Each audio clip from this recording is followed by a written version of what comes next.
Welcome back to the Fractured and Alterac card review. This is Ablicton. This is Merps. Let's talk about Mage, right? Mage, everyone's favorite. If you listen to the first part, you might remember that Mages got probably, one of the best packages back. A lot of that has to do with Skullman's Academy. Remember, Mages were one of the biggest beneficiaries of the Skullman's set and meta because they had stuff like Wand Thief and Firebrand to go along with, the Onyx Mage Scribes and all the small spells that they have to proc the Mage Scribe into more spells. And of course, they have Flame Ward and Puzzle Box, just these ways to push you away, if you're trying to tempo them, and then ways to capitalize in the late game by just like blowing you out with like a puzzle box. So let's see what they got in this expansion. In this expansion, they got really good cards. We're coming off of a Hunter review, so they don't have anything quite like the Bloodseeker. But overall, there are so many B cards in here, and that's what you want to see. You want to see a lot of B cards. That's a good thing to see when you're dealing with a class's overall power level. But there is one card that is rated at A+, which is going to kick things off here. And that A+ card is Pyros, the ice version. This is better than Pyros. Better than Pyros. So now people keep asking, what would Pyros be on your tier list now? Blah, blah, blah. Well, Pyros will be an A. This is an A+, because it's a better Pyros. Now you all know that the best card ever back in the day would only be an A now, and that was a legendary. Now we got like S pluses running around. That's like almost literally, I think it literally is double the value of an A card. Well, yeah, I mean, you look at Bloodseeker, and then you look at some crap like Pyros, and you're just like, ugh, that's gross. Okay, anyway, this is the best mage card in the set. It's called Build a Snowman. It is a frost spell, 3-mana frost spell. Remember some of those frost spell neutral minions also. Keep that in mind. That are coming into this set. So this frost spell is Build a Snowman. Summon a 3/3 snowman that freezes. Add Build a Snow Brute to your hand. Build a Snow Brute is 6 mana. Summon a 6/6 Snow Brute that freezes. And then add a Snow Ogre, Snowgur to your hand. And Snowgur is a 9 mana 9/9 that freezes. And that's the end of that chain. That's what we talk about Pyros. It's kind of Pyros-like. Except it's not Death Rattle. It's on Battle Cry, and it freezes, which makes it a lot better. But it's an A+. It's a very, very, very good card.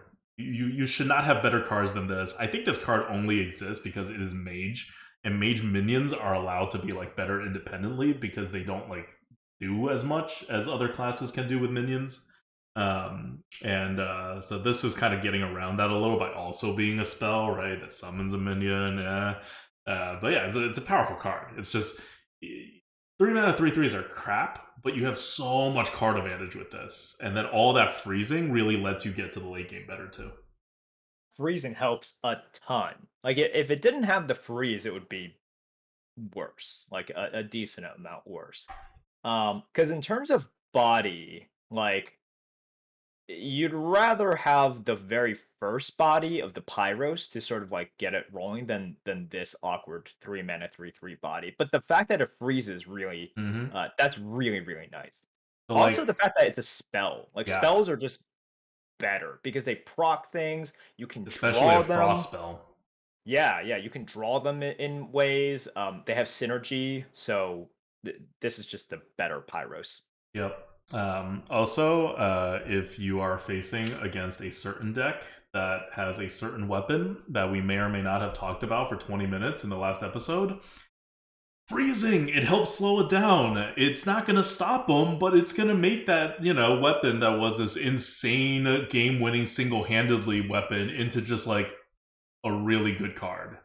And if you can do that to a hunter, you probably won the game. So this is going to have even more value in this meta if hunters are a thing. And again, hunters being a thing, it's just being carried by that one card. So how much that card gets offered and just how bad the rest of the hunter package is, it's really going to make a difference in whether you see hunters dominate or if you see hunters suck.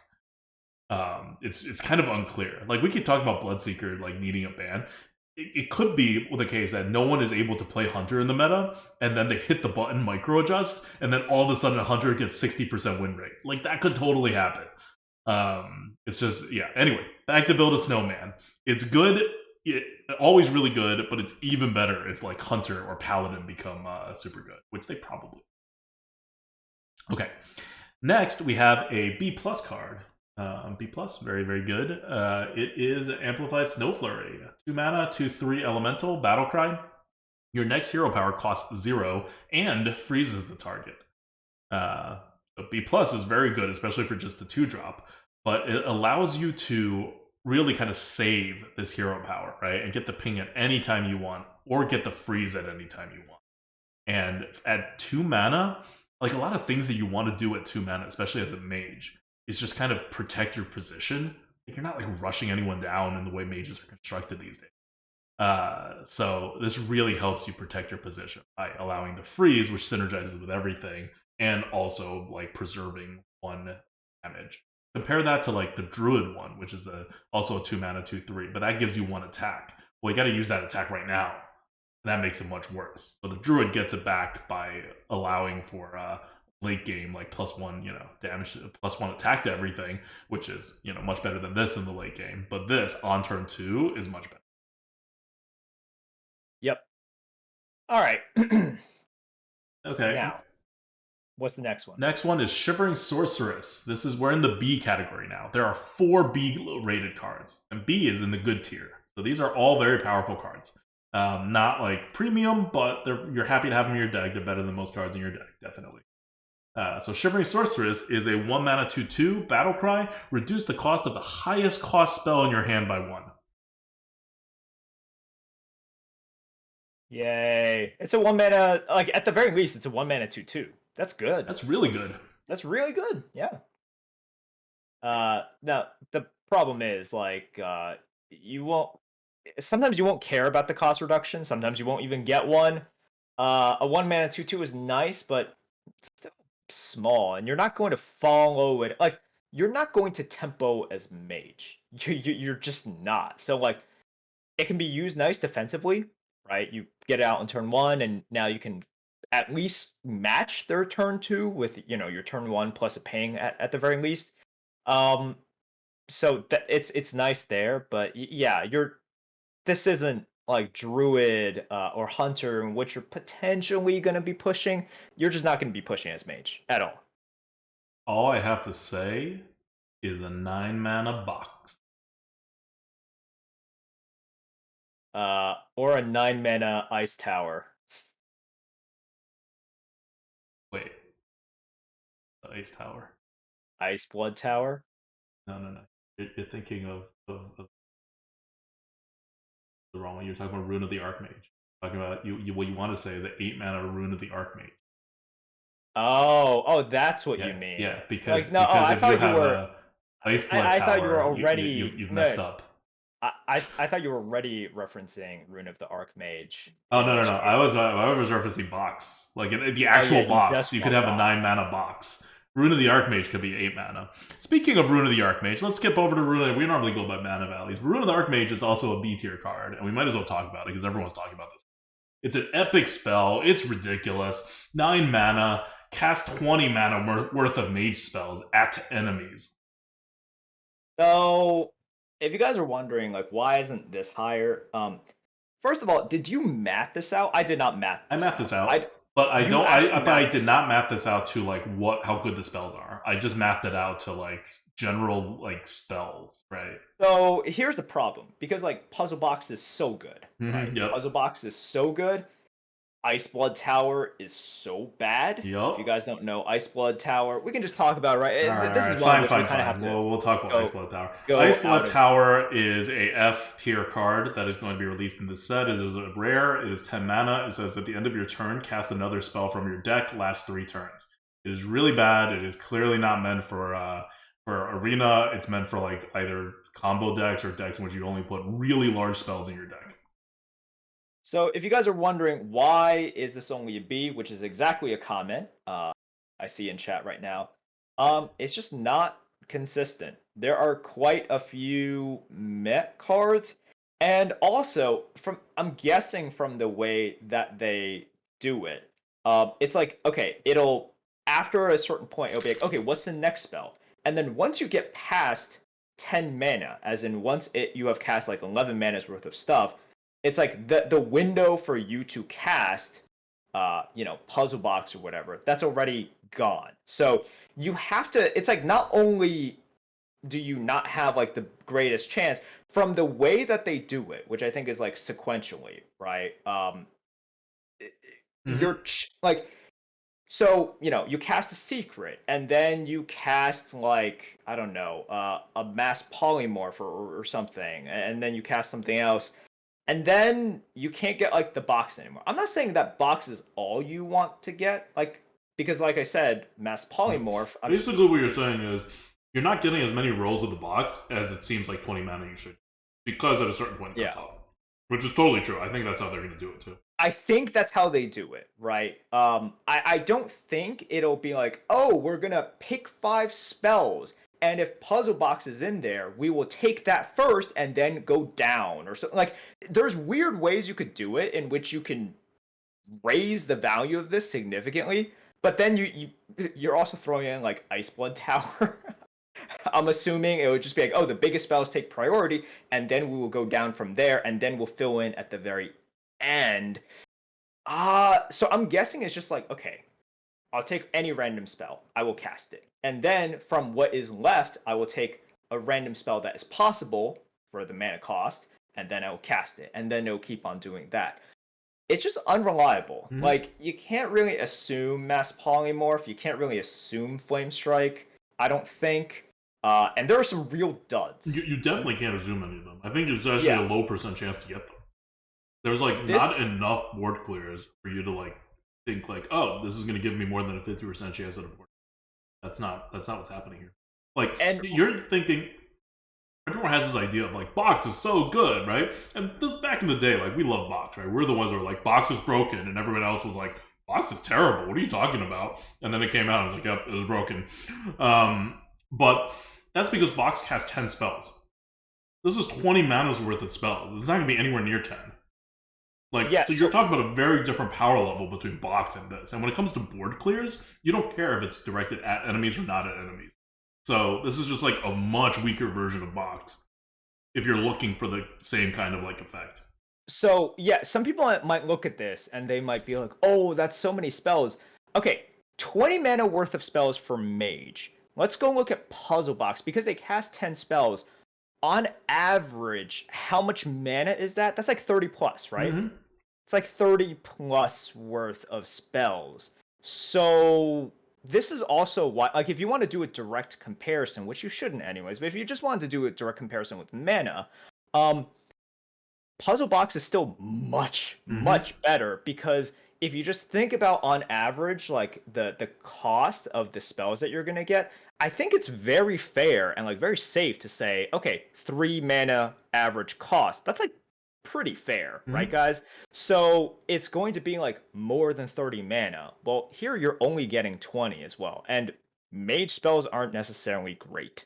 I understand there's some duds in other classes as well, but like let's not be blinded by the possibility of this into Puzzle Box. So yeah, Puzzle Box is actually just that much better than this card. Yep.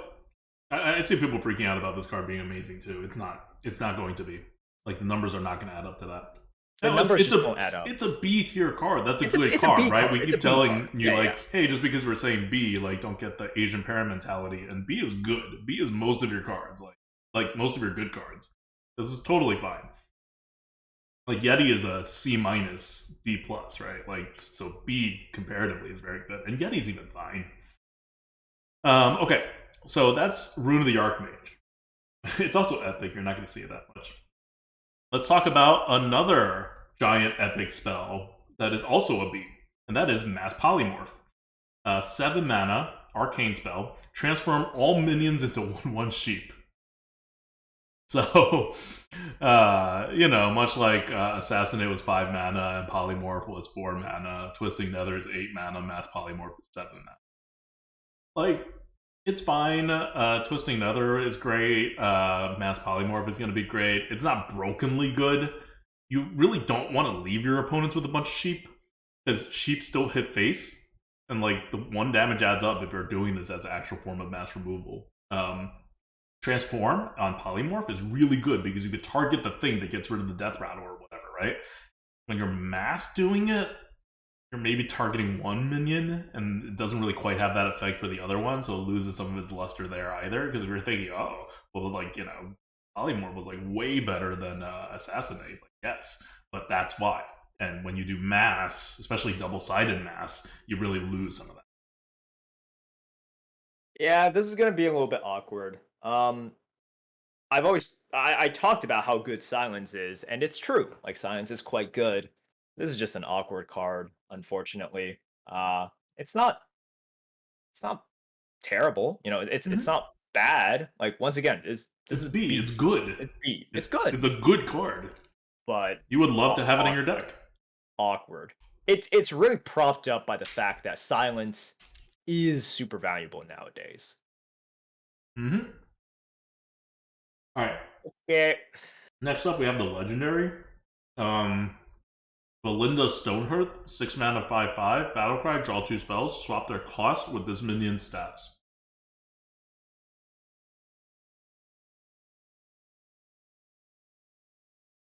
So this minion stats is 5/5 again. So these spells you draw are going to cost 5, which is not good. And they're probably small because it's arena. You're not going to have all the big spells, and the big spells are all epic anyway. So this is probably going to be a smaller minion. Oh no, sorry. But The minion doesn't er, change.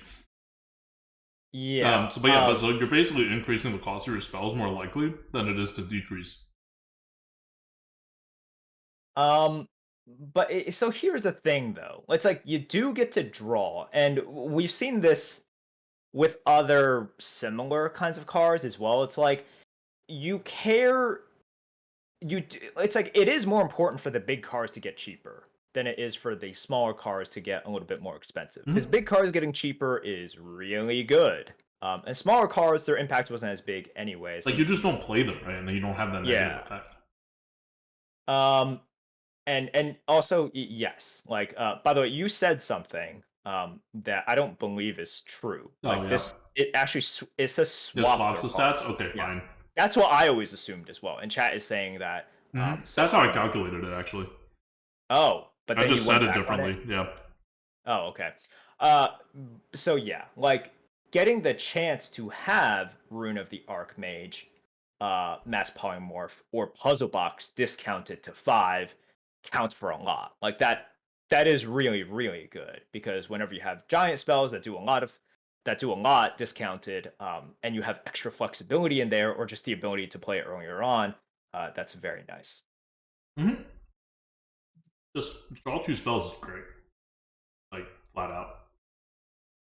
So that's why it's still a B. Okay, so after this, we have 3 bad cards. We're going to go with the D card that's still somewhat playable, but it's still pretty bad. And then there's 2 F cards. So, All right. Siphon Mana is a D card. 2 mana, Arcane Spell, deal 2 damage. Honorable Kill, reduce the cost of spells in your hand by 1. I've Yep. been saying this for a while. Especially back when we had that whatever the fire card is that was 2 mana, deal 2 damage, and then like add like discover a spell. Like you like the 2 mana, deal 2 damage better than I do, but 2 mana, deal 2 damage in today's meta is so slow. Yeah, but slow is not necessarily that punishing. Like, here's the thing about this: the honorable kill isn't like amazing here, Mm-hmm. but for stuff like runic orb, right? I'm just like, oh, okay, I mean, I'm that's not saying it's a bad card, but I'm saying it's not like as broken as it would be if 2 mana, deal 2 damage was actually even vaguely on curve. yeah. Well, it's also going to be like if everyone is trying to avoid that 2 mana thing, um, then it's also a little bit harder. Mm-hmm. Like the 2 mana breakpoint, just because of one class and one card. But no, I mean I don't think Siphon Mana is any good. Like the honorable kill is pretty meh. Yep. All right. So the two F cards, we already went over one of them. It's Iceblood Tower. That's a 10 mana card that at the end of your turn, cast another spell from your deck, last 3 turns. It's a constructed card. These spells are cast with random targets, like you don't want anything to do with it. 10 mana. And the other card you should totally stay away from is Arcane Brilliance. 4 mana, add a copy of a 7, 8, 9, and 10 cost spell in your deck to your hand. I don't know, maybe you just ended up drafting a bunch of 7, 8, 9, 10 cost spells in your hand, in your deck, but you probably shouldn't do that because it's a terrible deck. But if you did do that, then Arcane Brilliance could work, but it will not work and be very bad in the vast majority of decks. Yeah. This is one, remember, this is on average. Can you kind of convince yourself to pick it later on in the draft if you have like a Rune of the Arc Mage and a puzzle box? You know, for some reason you were just able to draft those. Maybe. It depends on what the other things are. Yeah, like, yeah, maybe. Yeah, I would do it if I had those two. Yeah, but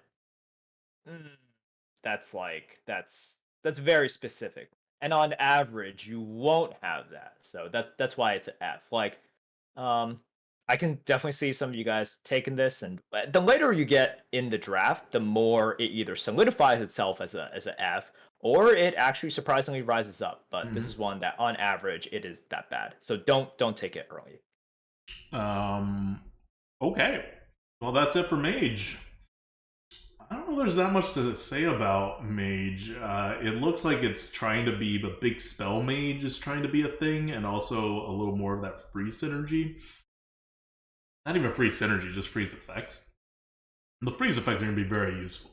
The big spells are going to be great if you can get it, but there's a lot of duds in here as well. So it's good that the rest of the Mage spells, the non-duds, are actually quite good. They're all B-rated or above, and I think it's really going to hold the Mage up into like a 9. I think this will be one of those classes where you play the game like kind of normal, and then you spike some RNG, and that's kind of how Mage plays. I don't think there's anything particularly exciting or boring about it. Like a middle of the line class. That's it. Okay, that's Mage. Cool. All right. You want to give some shoutouts? Thank you to caffeine. It's been pretty good. I had some before.